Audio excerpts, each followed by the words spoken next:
Hey, bruh. There we go. How you doing today, sir? I'm well. How are you doing? And I'm blessed. I just left the gym with my lady. Now I'm back in it. Nice. Excited. Oh man. Yeah, nice. So you work out every morning? Well, that's the goal. Yeah. That's definitely the goal. I tend to start my year off and I go super strong and I go like 75 days and then I fall off. Yeah. But this time I'm just trying to take it a day at a time, and the goal is 5 days a week. Absolutely. Gotcha. Gotcha. Yeah, I try to get it in every day, even on the weekends, do something. Um, I'm just conditioned that way. Like my body be like, what are we doing? Gotta make it happen. Where are you located? I'm in Asheville, North Carolina. I lived there for a year and a half. Get out of here. I got a 2017. I was in school. Financial aid had dropped on me because I filled it out too late. I was driving a 1998 Cadillac DeVille, and I had a blown head gasket on it. So I didn't have a car, didn't have money to pay for school. My dad had a friend that said, "Hey, I got a new job selling smart home security for Vivint Smart Homes inside of Best Buy," and he was just like, "I got a position open for you. If you want the Nice. position, you got to accept it within the next 2 days."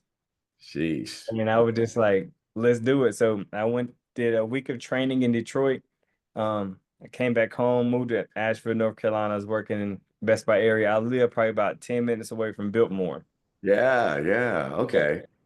That Yeah, whole area is like it was just devastated by I only the imagine. hurricane. It was insane. It's still you drive through there and you still see the vestiges of the destruction. It's very sad, but we'll be back. We'll get back. So Absolutely. where are you Absolutely. now? Where are you located now?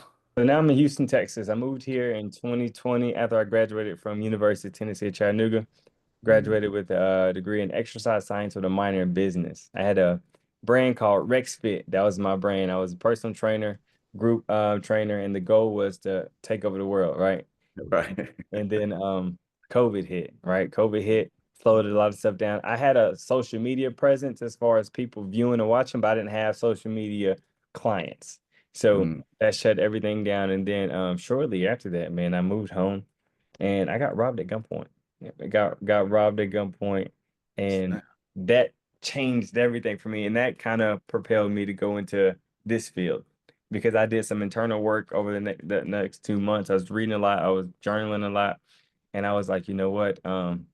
If I can do this for myself, I know I can help other people do it as well. And that was the start of my reroute. So I graduated in August. August 20th, I got robbed. Literally, the day I moved home. Mm. August, no, October 1st, I had an interview with Houston Baptist University for the master's program in marriage and family therapy. And then by October 21st, I received my acceptance. And that following week, I was driving to Houston. Wow. I was, man, so I'm glad you connected the dots because I'm like, how does that go from there to like I was reading your bio, like therapist, sex therapist, coach, and I'm like, how did where's the turn? So okay, I see. Yeah, so let me speak a little bit to the whole sex therapy side. So I grew up in a very promiscuous environment and household, right? My dad was very promiscuous. I'm one of seven, so I'm the middle child, but it's three different baby mothers, right? And I Mm. grew up around my dad. He used to not gonna say boast about the type of women he dealt with, but he was just like, son, if I had to tell you how many women I've slept with, I couldn't even count it. And I Mm. remember there was a vivid memory. I came home one day from high school, was playing a sports travel ball. And I came home and I walked in the kitchen. There was a lady in the kitchen. Then I walked upstairs and there's a lady in the room. And I came back downstairs to leave. And he was like, yeah, son, your pops had a threesome last night. Oh, And snap. How old were you? high school, it was 18, 17, 18. So like this is the norm. But the crazy part was, although he was like that outwardly, I was super controlled. Like he wouldn't let me go on dates. Like I couldn't, like after the football games, couldn't go to the bonfires. So if I had somebody come over, I had to stay in the living room. And if I did take them to a room, it couldn't be my bedroom, it would be downstairs. But if we were too quiet, he'll open up the door and to check in. So super controlled, everything became a secret, right? So that's when you built that secret lifestyle of everything that you turn into. So that happened. So then I get to college. And while I'm in college, my first 2 years, I'm going to Tennessee State University, HBCU. Uh-huh. Um, but I was focused on the girlfriend at the time, so I was good to go. I transferred to University of Tennessee Chattanooga where my ex was at the time. And I remember pledging. I pledged Kappa Alpha Psi. And Oh, you know Diggs too. oh wow, I didn't know that's crazy. Beta Nu. Oh, Yeah, nice. that's amazing. I'm Lamdo, the Spring 17 5 Club. Nice. Three That's club. amazing. Yeah. Uh, so I remember while I'm online, they was like, Rex, would you ever cheat? And I was like, nah. And they was like, why? I said, because I saw my daddy do it, and I feel like if I start, I wouldn't be able to stop because it's in me. And I was very convicted by that. And then I remember the lady I was with at the time, we had gotten some tough patches, had crossed, and then we start partying, we start traveling. I just so happened to be one of the smoothest brothers I ever met. And that brings on a lot of attention. So put my foot in those waters, man, and things went left. So I went from living this faithful lifestyle to more control, more discipline to out of control. But it being around the guys and talking to so many people, it was the best thing to do.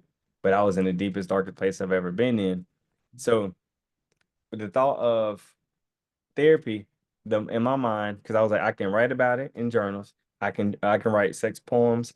I'm very active with it. I know a lot because I've been doing a lot of research. I want to be a sex therapist. That was my thing, right? And so one of my roommates was just like, I got a mentor of mine. She's a sex therapist. I can connect you guys, Carissa K, or this white woman. So I said, Mhm. yeah, link us up.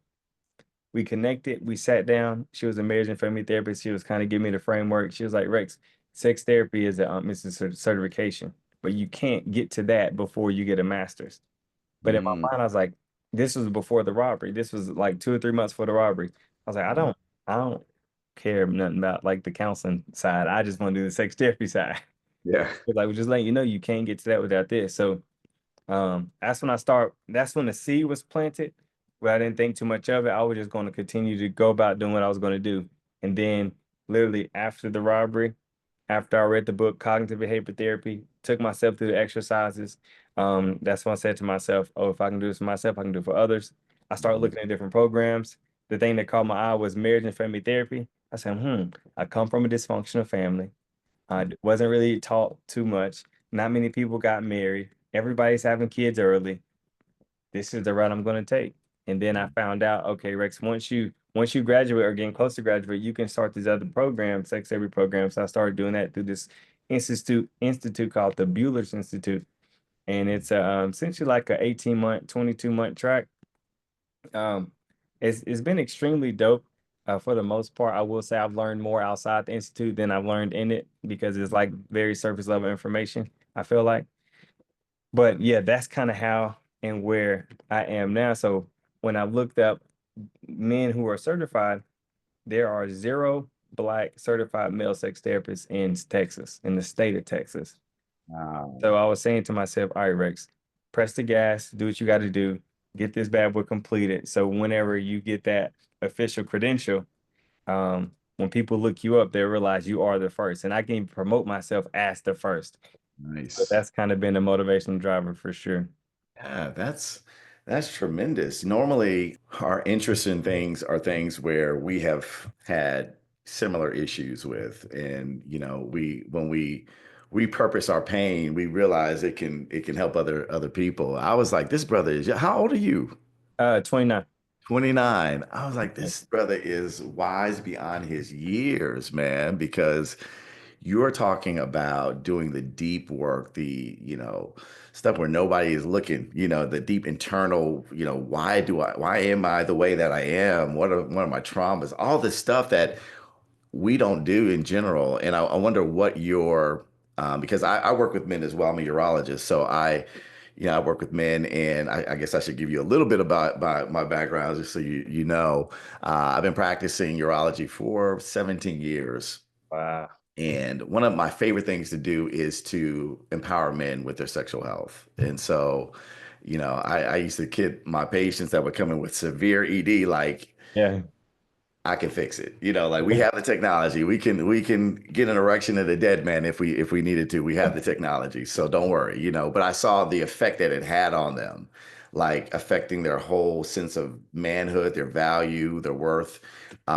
And it's like, man, all I'm doing is giving them a pill, to fix it. It's not really talking about diet or lifestyle, or I mean, we did get some into some of the psychological barriers, but definitely not the spiritual aspect, that deep inner work. And that's actually I'm finding out more. I'm learning more outside of my training about this, like you did. And it's just fascinating. But I too have a story that comes from trauma and pain, Yeah. so I get it where you're coming from. So are you seeing couples? Are you seeing mainly just men, or how does that work? So a little bit of both.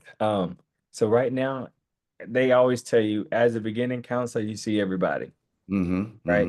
Mm-hmm. I've realized being in this field, I understand now that the age gap is always so wide. So I work with women there. There's 6 women I work with. They're all 55 years old and up. Well established, husbands are established, so they have time to pour into it. I realize this field costs you a lot of money to build into because not only do you pay while you're in school, but when you're fresh out, I'm a licensed associate, so I have to be supervised. So I pay a supervisor every single month, and then I pay my boss 30% of everything I make. And then you got these other certification things you got to keep up with. So that's that. But anywho, I see men, I see women, and I see couples. And I see families. So the thing I love the most is working with men Mm-hmm. percent. And then when people see sex therapy, they say, "Oh, wow, you probably help people all the time with sex." I say, to be honest, I get the ugly side of it. The clients that I get are the men that finally had a flashback or memory of them being molested as a child, and now they have all this anger, they have all this rage, they have the suicide ideation because they don't want to be found out or they don't know what to do with these feelings. I deal with the young women that dealt with molest or dealt with incest, and now they either live a promiscuous life or they're extremely scared. They have no boundaries at all, and they don't even trust themselves. I deal with that. Um, I Mm-hmm. probably have never received a client in the last year and a half that came to say, "Hey Rex, me and my wife were actually doing pretty good, but we just want to spice things up a little bit." I have never received anything like that. Everything for me is trauma related. Yeah, yeah. There is so much trauma. I contend that every man has been traumatized sexually, and what I mean by that is not just abuse, which happens and often goes unreported because there's particularly if it's a older woman abusing a younger man, right? Yep. That you looked at it as the man if that happens, right? So it's not really reported as abuse, but I even consider, well, obviously infidelity, toxic relationships that can manipulate sex to get what people want, or um, porn. Uh, Like, to me, that's traumatic, particularly if you've been exposed at an early age, and it messes us up as men, like totally, as far as our view of sex, intimacy, all of that, performance. So that's traumatic. And so I feel like we all need some type of sex therapy to heal from those wounds. 100%. And that kind of wants to segue into this. So your number is the 931, right? Right. 931, perfect. So what I'm about to do is I am about to send you this 30-day journal that I created for this month. Um, I need to send this.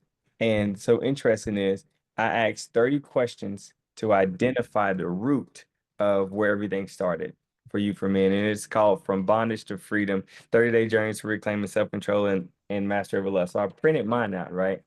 And Got it. the first 3 questions. Question one was, what is my earliest memory of being exposed to pornography or sexual content? How did I feel in that moment? Second Mm, day was I introduced to sex, pornography, or masturbation by someone else? If so, how did that shape my view? And then today's question that I just did this morning was, how old was I when I was first engaged in pornography or masturbation? What was happening in my life at that time? So wow. Like that. that question in itself, I was having a conversation with a lady today. So I was exposed to pornography at age 5, right? Mhm. I seen my dad's stash, and then me and my brothers would watch it together. And then I also remember during that time, that's when I was in kindergarten, and there was a young lady that lived upstairs, and that was like my girlfriend at the time. And I remember very vividly we used to have kissing sessions behind a tree after school. And I also remember during that time I used to be at school, and during nap time, me and this other little girl used to kind of like play with each other, like outside the pants. And Mm, I connected the dots this morning when I realized that was also the time that I was exposed to pornography. So I didn't know how to kiss, but I learned it from there because my parents weren't that affection with each other. I didn't realize that pants burning or touching each other was the thing that I was doing. It wasn't just something that I just wanted to do, it was something I was exposed to. But just mhm. connecting the dots. And then also during that time, my parents was getting ready to go through a divorce.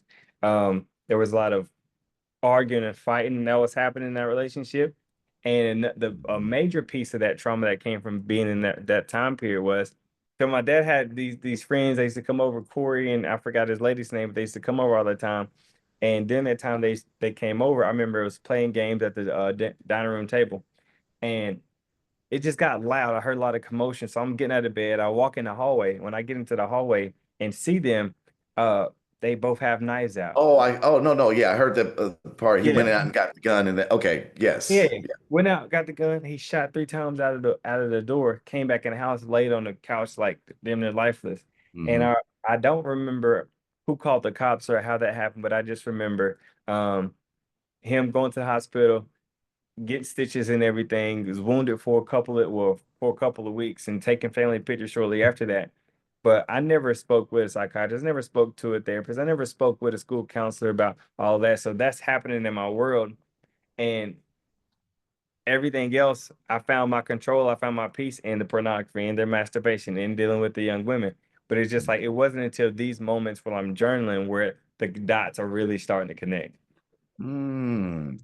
I mean, so no one guided you through this at all? This was just all self-guided, self-motivated? No It was one.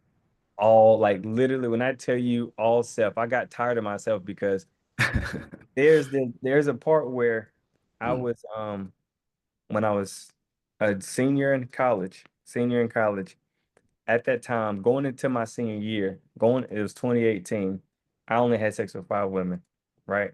mhm. By the end of my senior thing, so about a year and a half later, it went from 5 to 35.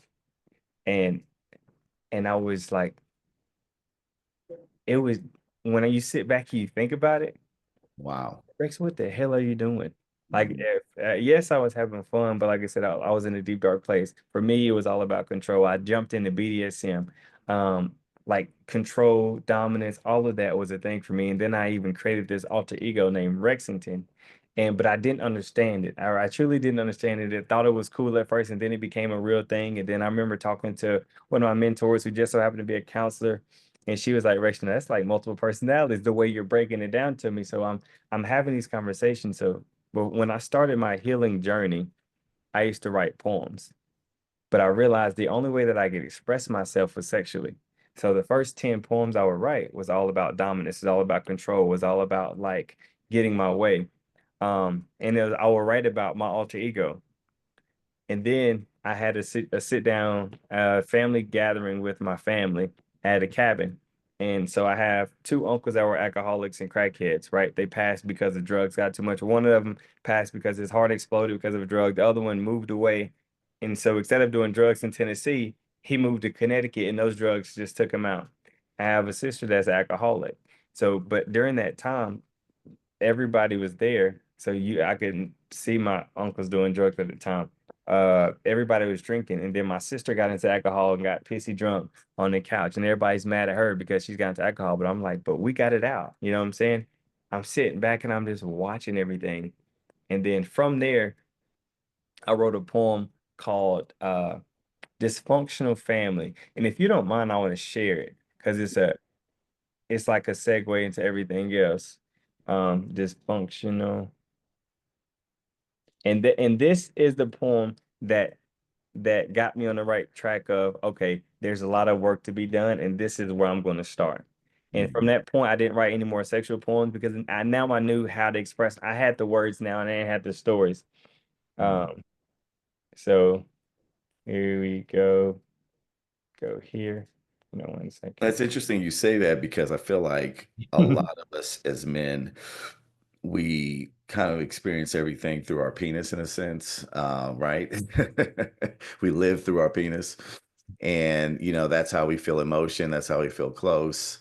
And we use sex as a hack for intimacy, Yeah. and when it's not, we try to fill the void with that, but it just doesn't get to that deep place.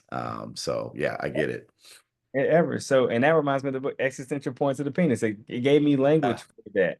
Hmm. Yeah. Hmm. So, Yeah. poem says, I came to the realization that a lot of my bullshit and feelings that I have a hard time explaining stems from my parents' toxic traits. My parents had 5 kids by the age of 20. They were kids raising kids trying to teach us what they were never taught. We grew up not knowing how to fully express ourselves because we were taught to shut up and get out of our feelings.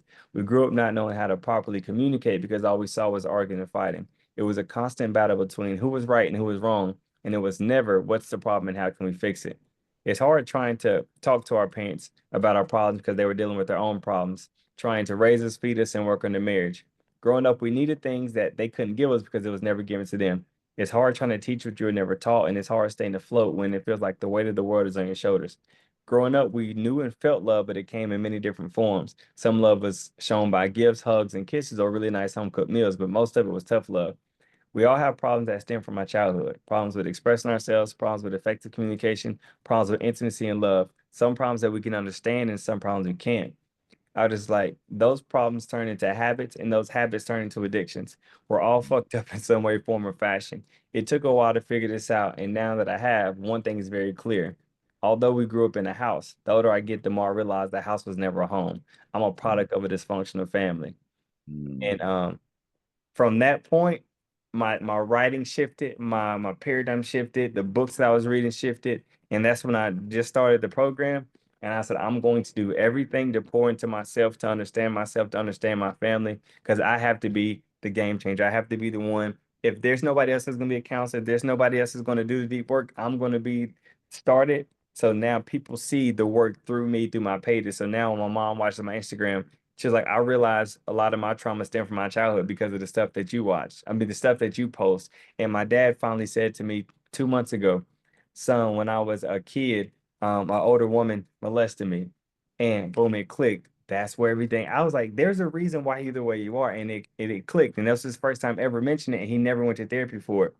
So Mm. because of the steps that I took, there's a lot of men that reach out to me now. And I realized the importance that yes, it's okay to cut things off or to fast from it, but if you don't understand why you even started it, you'll never be able to get rid of it. It's almost like putting a band-aid over something, over a wound that needs stitches. That's what it felt like. So I was like, I need to go get some stitches. I need to do some real work so I can understand it. And if I do that, then my relationships will be better. My family will be better. And then I don't have to worry about passing things on to my kid because there's a quote that says, if a man doesn't kill the snake in his garden, it'll show up in the garden of his sons. And that Mm. stuck with me. That stuck with me. And I was like, you know what? That's feel like what happened to me, but I won't let that happen for the next generation. Woo. Dude, yeah, that you said a lot. Yeah. Um, I get why it's personal for you. Yeah. It's your purpose, it sounds like, to bring about healing and be a conduit for healing. Yeah. And I like what you said. I'm in a very similar place, really unpacking how my father wound has affected my intimate relationships, my level of intimacy with my wife, my Yeah. boys, just other men. You're just not feeling as comfortable growing up interacting with other guys. Um, and or just not sharing, not being open, just because I walked around with shame for a long time, because I was estranged from my father for 28 years. But and that's a long story.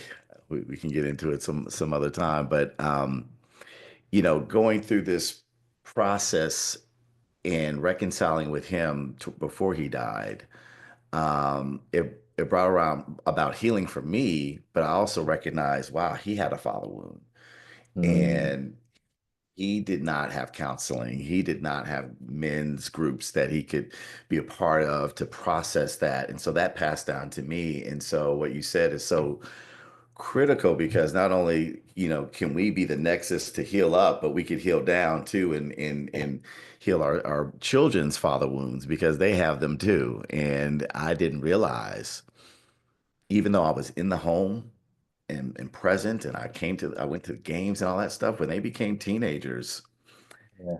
it was difficult for me because I didn't have my father during that time. I Yeah. grew up with him up until about 12, but after that, dude, you talk about just feeling awkward, just Yeah. having deep conversations. It was not my comfort zone. So as a result, there's this vacuum of manly information that they're wanting. And Yeah. they're going on the internet. How do I talk to girls? You know, like whatever it is, right? You know, stuff that they should have been getting from me or feeling comfortable coming from me. Yeah. But I just wasn't emotionally available and didn't have the capacity, didn't understand why it was until I understood my father wound. So yeah, we're having conversations now. My sons are 20 and 18 Uh, about that time and maybe why they were making the decisions they were making. My wife told me one time, she's like, I don't mean for you to take any offense to this, but some of the actions that Q, my oldest son, takes, it seems like it's almost like he grew up without a father. mm, I was like, whoa. yeah. Let me process that. But I didn't get offended by it because I understood Yeah. what she was actually saying, like there was some things, some guidance that maybe you missed out on because you didn't have it. So I didn't know how to give it. Uh, Yeah. so, for us being able, once we are aware of this, oftentimes I feel like we um, are more emotionally mature than our parents were, or more emotionally evolved. And so because their capacity is limited, we have to understand where they're coming from, Yeah. to start the healing process, but we also have to forgive and we have to I mean, if you know more, you do more, right? Or you do know better, you do better. Yeah. So like I think we have to show even our parents Yeah. how it's done. And help them with their healing and also be accountable to heal our kids. So that's beautiful, man. That's right where I am. Do you have kids? No, man. I have a dog. Yeah, I have Okay. a dog. That's my kid, 3 years old. She's a Cane Corso. And then I recently, like I said, well, she's not no longer my fiance. So my lady's Nigerian, and we just came back from her village, and we got married in her village. So we're married, but just not on paper in the U.S. Oh, snap. Okay. Yeah. Congratulations. I think I saw some pictures of from Africa. That's dope. Just posted them. So, but that right there is kind of where I kind of am. But yeah, no kids. Okay. Okay. Yeah. Well, the thing about it is you will be so well positioned because of your self-awareness to pour into them, to give them that emotional support, not just physical, being physically there, but that emotional support that they're going to need because of the work that you've done. And it's a beautiful thing, man. And I see it now, like it's never too late. You're a Yeah. young guy, so you're ahead of the curve, big time. But for people that are, my age, upper 40s, 50s, 60s, we're starting to realize, man, like maybe we weren't as tight as we thought we were with our kids. Maybe it wasn't as good as we think it is. But but like you said, it stems from what you were taught. My dad said his dad didn't tell him he loved him until he was 21 years old. And he was just Mhm, like the reason his dad said that to him, he said, son, every single time I ever told somebody I loved them, they hurt me or they left me. He mhm, was like, so my love for you was in everything that I taught you. I taught you how to use your clippers. I taught you how to build some stuff. I taught you how to fix some stuff on a car. That was my love. Right. mhm, And he was just like, but I don't like saying it. And even with my mom, I realized my mom had a lot of sexual trauma at a young age because I was talking to her mom. I said, my mom really think too much about like when we were kids. I don't remember getting a lot of hugs and kisses from you. She was like, yeah, that wasn't really my thing. And I was like, wow. mhm, And then I learned about her past. And I was like, okay, it's all starting to make sense. But without you healing, you're kind of like stuck at that age you were when you were traumatized. mhm, And that's mhm, kind of felt like where my parents were. And I remember my dad saying to me, he was like, son, I realized that when you guys were in high school and growing up, especially when I moved, my parents got divorced, I moved in with my dad. He said, I was only giving you and your brothers about 15 words a day. And he was just like, we'll wake up, you'll be ready for school, ask y'all you're hungry, ask y'all, do y'all got anything planned for the day or anything at practice? And I'll drop y'all off. When I pick y'all up after practice, I'll say, how was practice? How was school? Are y'all hungry? And then I'll go and do my own thing. Y'all go and do your own thing. He was like, and that was our routine for like the couple of years. And he was Mm. like, got to a point where it felt like I didn't even really know y'all because I was so caught up in my own world, what was happening for me.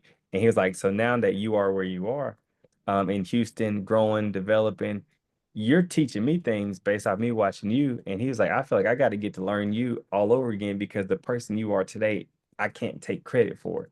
Mm. And I was just like, and it hit me like that really stuck with me. And like I think it Mm. it could have been a proud moment, but I don't think it was a proud moment because in that moment I realized there's a role reversal. Yeah. I always thought that my father was going to always feel like a father for me, and I didn't feel like I Mm. didn't know if this was a thing because I haven't talked to many sons that have those experiences that there would be that shift to where you feel like you're pouring more into them than they're pouring into you. Yep, yep. No, no, I know exactly how you feel because again, when we are more emotionally mature and developed, we can see those deficiencies Yeah. easier.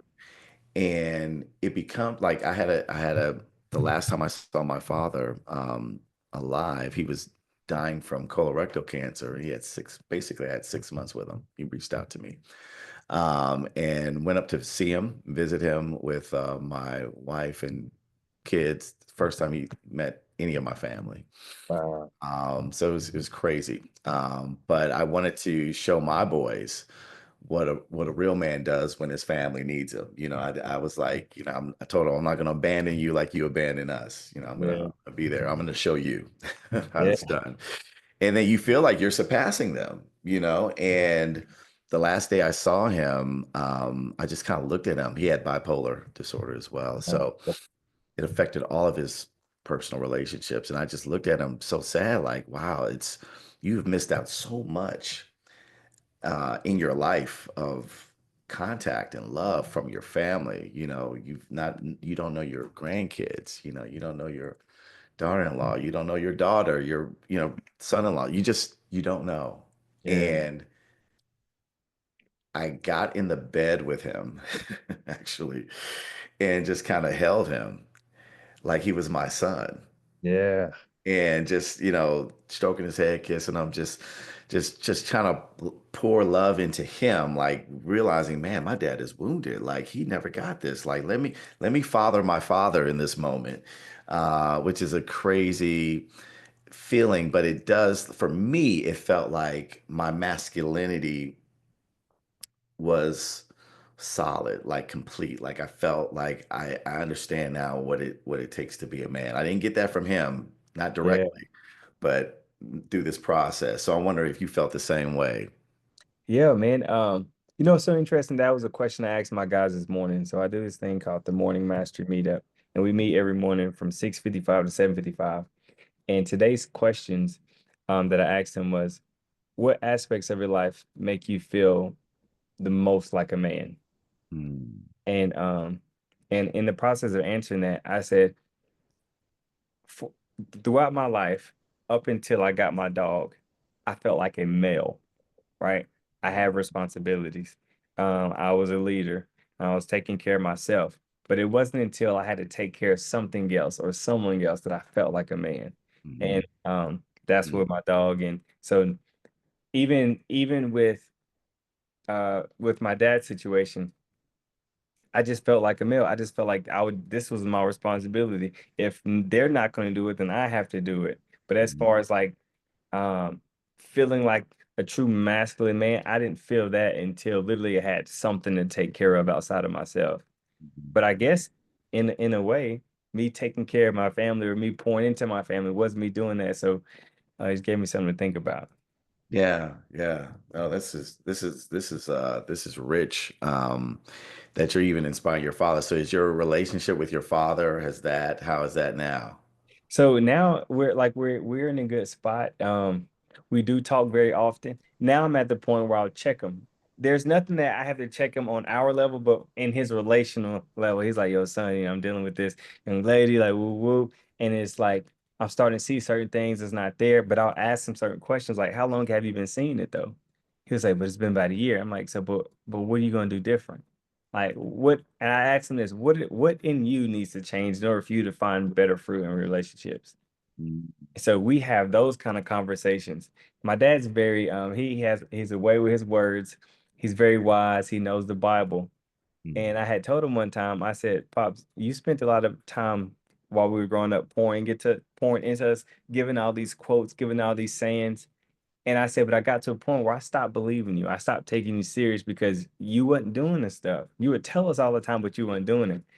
So now we're at that place where I do feel like it's very healthy. I can still go to him if I need certain wisdom that a father just has.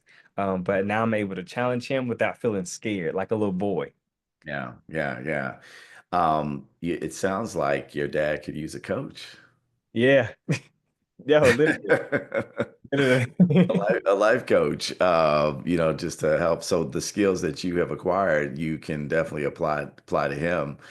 Yeah, And I felt that same way with my father's gone now, but I feel like at this point, my boys, they're older now. They're young adults. Like, they need some coaching, a little bit of yeah. coaching. It's not over.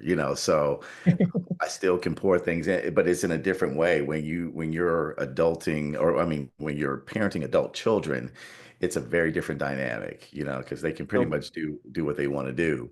what does that feel like for you then? I know you said 20 and 18. Are they both still in the house? Are they in college? Like, what does that look like for them?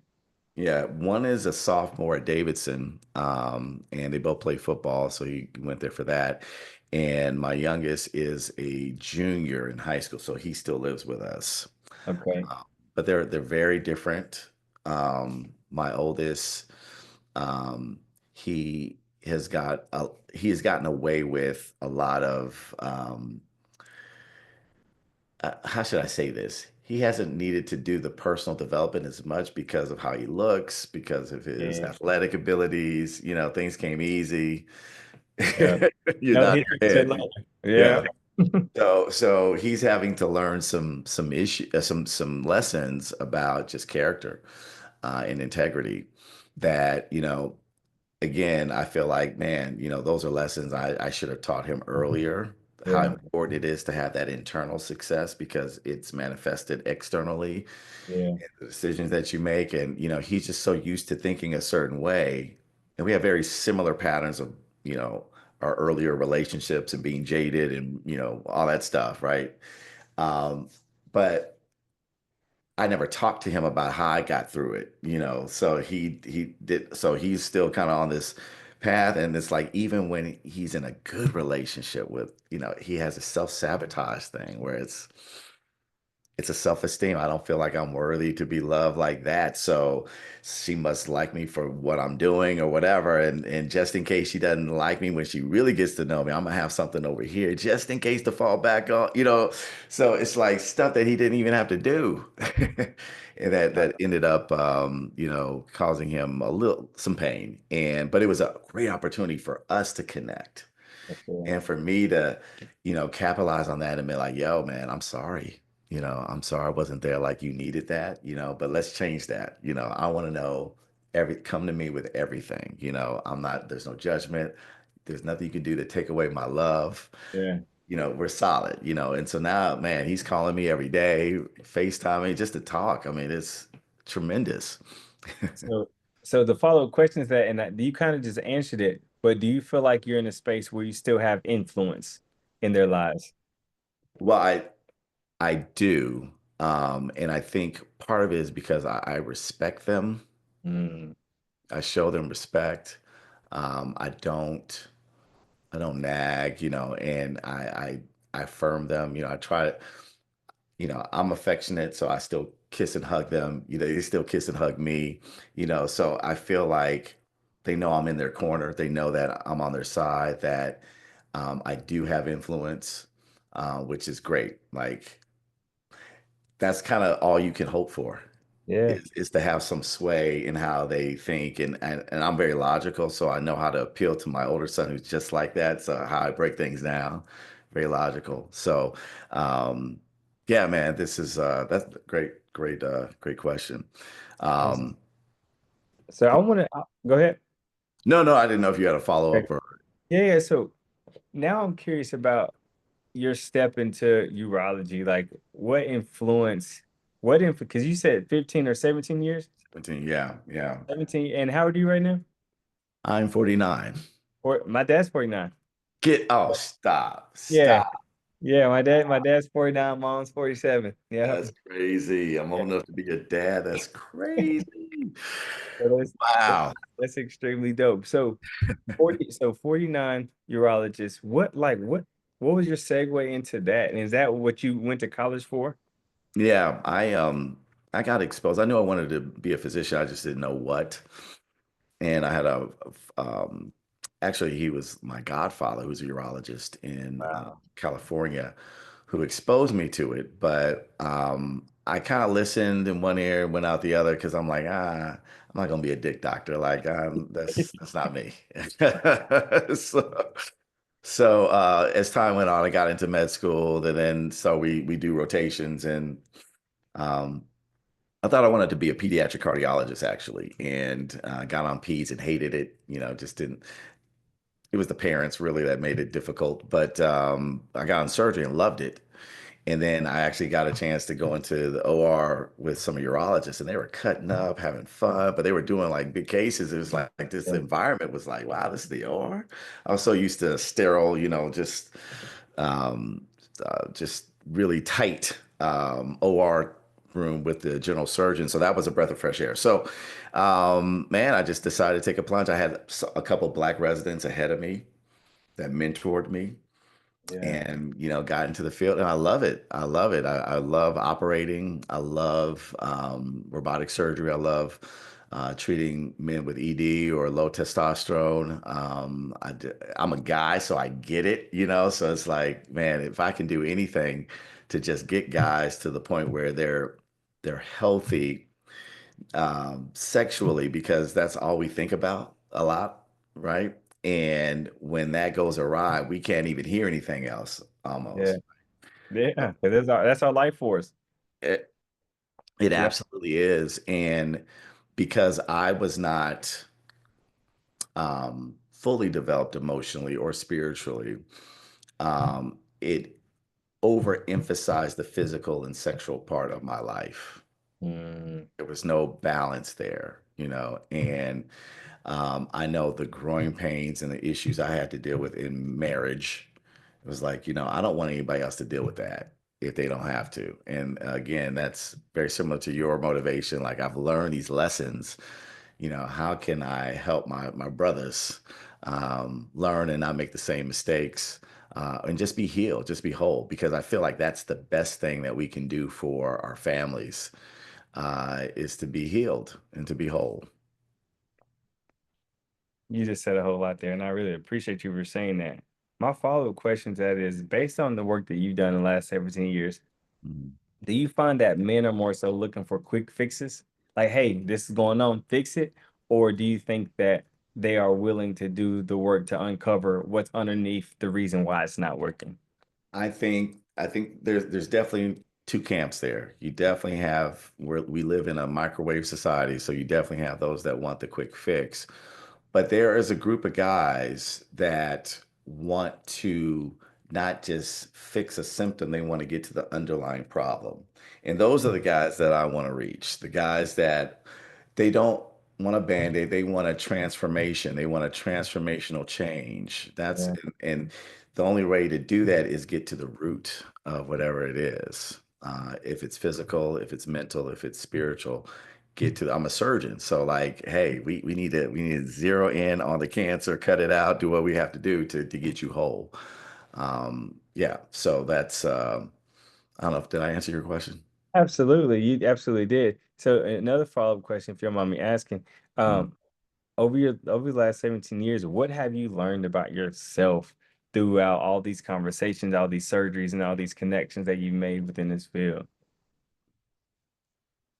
Well, I think having self-awareness, I knew pretty long ago that I had an imbalance. I was successful on paper. I built a good career, a good name for myself.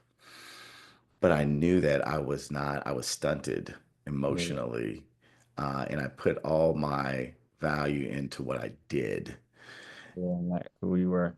Yeah, and so, I told my son this too. It's like, don't be so caught up in doing, you know, worry about being, Mhm. have your relationship tight with God, because that's really the anchor. And you can try to do it on your own, but it doesn't work when you do it. Every man has to live under some authority. It's either you're living under God's authority or your own. Yeah. And you can try it and see, but I guarantee you it will fail, if you don't. So those are lessons that I've learned, that I'm more interested in now, the root causes of why I do what I do, and I want to heal. I'm on this healing journey, and so that's what I've learned. Like the outward stuff, that's so easy for us to get caught up in. That's we're just trained to be, but that internal work. That's why I was so impressed with you, with how you're just so young, but you had such that craving, that desire to know. Like I need to know. You know, I don't know if we're all that intellectually curious. No, we're not. We're not. We're not at all. Like we are externally curious, but we aren't inwardly curious. Like there's two questions. They say, except for asking somebody, um, why are you like this? You ask them what happened to you, right? Mm, You start asking the right kind of questions. There's another thing that said, if you want a man to be vulnerable, start to get him to talk about his father, right? mm, mhm, Um, so I'm learning all these different type of things. mm. And well, you just said something that made so much sense. You said my son is so focused on doing. Are you familiar with Myron Golden? Yeah. You know, his be do have principle. Mhm. Yeah, Yeah. so it's just like in order to do what you're supposed to do, you have to be who you're supposed to be. Mhm. And I just recently got a new coaching client, this young lady. She's stuck in this toxic cycle in a relationship. Her self-worth is out of there, is nowhere to be found, has no confidence. Everything is from external validation. And she was just like, Rex, I hesitated to show up to this call because I just knew you were going to tell me to leave my partner. I said, no, I wasn't going to tell you that at all.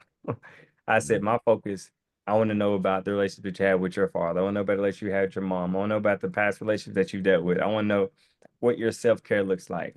And I said, I want to focus on helping you become the best version of yourself. Because if you do that, then you Mhm. can make the decision that's the healthiest for you in your future. If that's leaving him, then that's leaving him. But if it's staying, then that's staying. But I said, I'm never going to tell you in this stage where I'm at now that you should leave anybody Mhm. because you have to make that decision. Because if you leave them without healing you, you're going to find yourself back in the same thing all over again.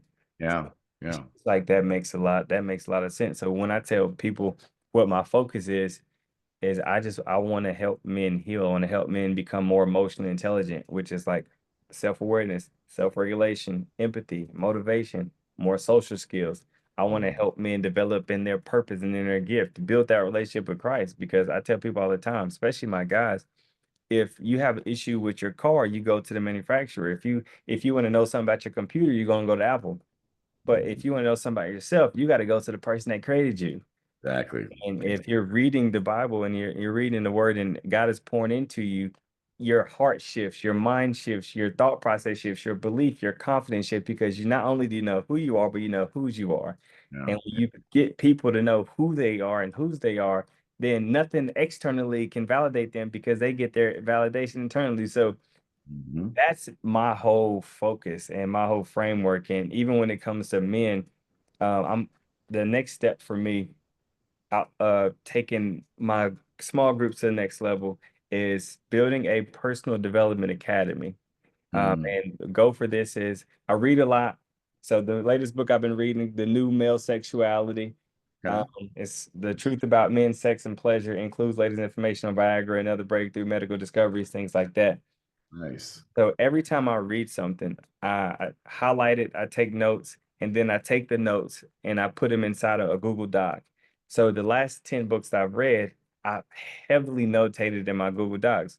So the goal is to take those, break them down, get 5 to 6 points from each one, create a video describing that thing. So I have books on communication, books on sex, books on promiscuity, books on self-control, books on developing yourself as a man.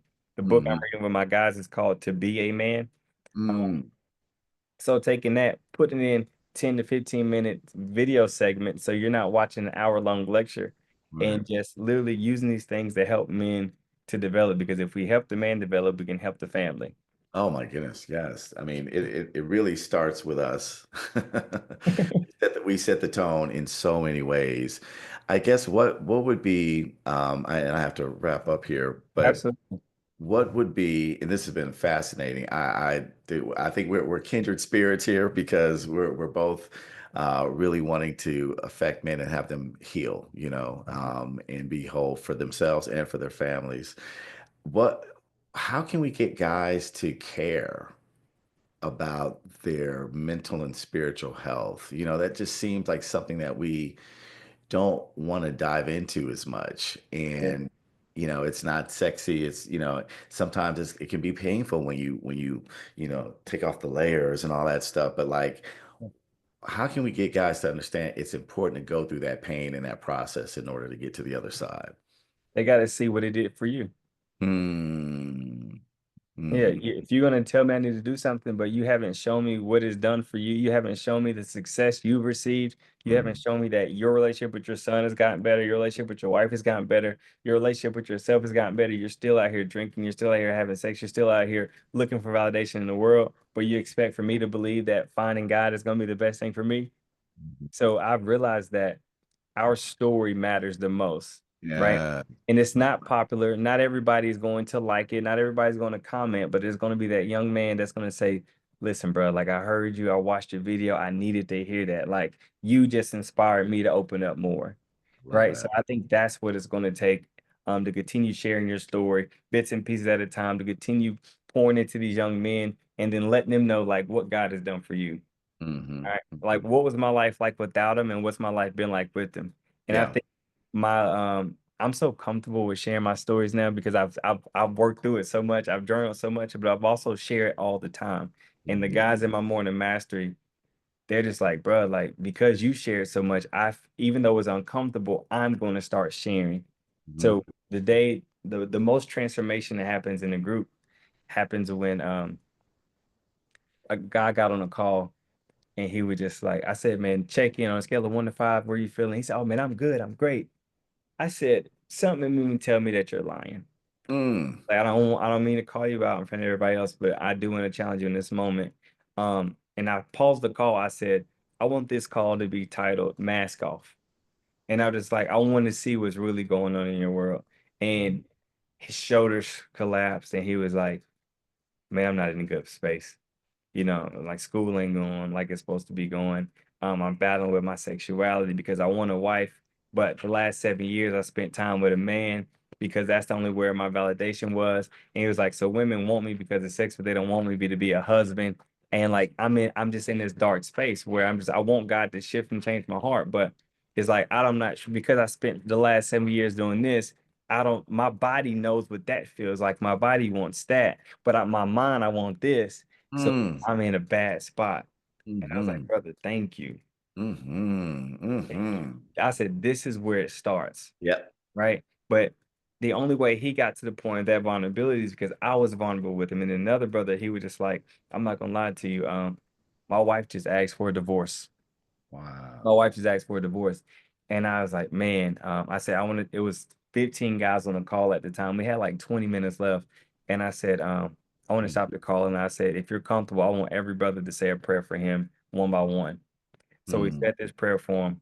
Um, and I said, I want to challenge you to three things. Thing number one, I want you to continue praying for yourself, but for your wife every day. Number two, I want you to identify the things within you the ways you felt as a husband that you could do better as a husband. And I said, thing number three, I want you to show up to this group every single time we have it and continue to express yourself. 2 weeks later, because I got a praise report. He was like, my wife was just like, every single morning she sees me wake up for this call. She sees my energy shift, my energy towards her, energy towards my kids, and she says she's willing to fight for it because she's Oh, seen the shift in my behavior. wow. Wow. So Yes. that's how we got to do it. We got to tell our story. We got to push other people to share their story, and then they have to see what God has done for us. Um, Yes. Love and I that. think that can help big time. Love that. Love that. Yeah. I mean, we don't understand how important it is not only to have safe spaces for us to express that, but for just the example of your vulnerability, how that can just touch other people and open them up. Yeah. So I agree. Tell your story. For years I didn't tell my story, and as I start telling it, God's just like, wow, like I can relate to that. And I just realized that that is so important for us, for people to see, just as a witness of what God, just being that example of what God can do. And everything's not perfect, Mm-mm. but it doesn't have to be perfect for God to use you in your story to reach somebody else. So that's critical, man. Man, I so enjoy talking to you, man. We're gonna have to get up to do this again because there's just so much more to get into. It's not only so much more to get into, but there's a lot more work to be done. So Mhm. my two ask, because I've been better at asking for what I need and what I want. Mhm. One, I want to invite you to come speak to my guys if you're okay with that. Absolutely. Yeah. Absolutely. That's Brother Myron blessed us last week. I had another lady that's a development coach that blessed us from the woman's perspective, and I had a good friend of mine share with them as well from the perspective of what happens to a woman's heart when a man doesn't show up, and mm, because she's been heartbroken so many times. So, uh, but for in your field and with your expertise and just wisdom, I would love for them to know more about that side because we are together going through this challenge together in this mm, group. So I mhm. think you coming in, sharing some words, whether it's 10 to 15 minutes worth of knowledge, I would love that. And even if you have two questions for the guys to reflect on, I would really love that. And then Mhm. lastly, yes, I want to continue doing this because just stepping into my field, working with men, there's going to be so many things that I don't know, so many things that I may not get in the book or may not understand. So I would love to be able to, swap it out with you to learn more about your story, and for us to continue to share back and forth. And then potentially had you even on our podcast, Let's Talk Like Men podcast. I would love to have that because we need these conversations. Oh my goodness, dude, I'm all about it. I just spoke to a group of 40 men last Monday. I'm going to speak to them again tonight. Yeah. Speak to some women on Wednesday. And I think it's important to speak to both so we can bridge the gap of understanding. Because we think a certain way and we've all been hurt a certain way. And it's important for the opposite sex to understand that where we're coming from. So, man, yeah, let's next time let's get into just intimacy. I would Yeah. love to explore that and discuss barriers to intimacy that you see. So, um, but Make yeah, it happen. man, proud of you, Noop. It's good, good. Hey, listen, I'm proud of you as well. And listen, this was a God connection. It's so crazy that you're in the prayer as well. Um, Yes. but I'm happy to see what we have. I'm blessed to even have you on this call, and I'm excited to see what God does for us in the future.